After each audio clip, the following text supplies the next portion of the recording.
নমস্কার বন্ধুরা, তোমরা সবাই কেমন আছো? আশা করি সবাই ভালো আছো। আমার চ্যানেলে তোমাদের সবাইকে স্বাগত জানাই।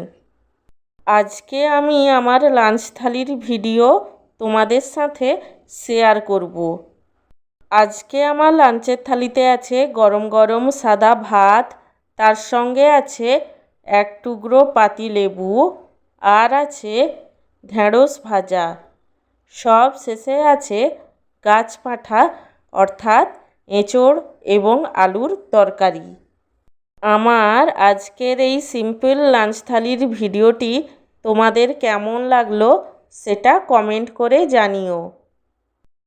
আর ভিডিওটিকে লাইক এবং চ্যানেলটিকে সাবস্ক্রাইব করতে একদমই ভুলো না। সব শেষে তোমাদের সবাইকে জানাই আমার তরফ থেকে অসংখ্য ধন্যবাদ ভিডিওটি দেখার জন্য।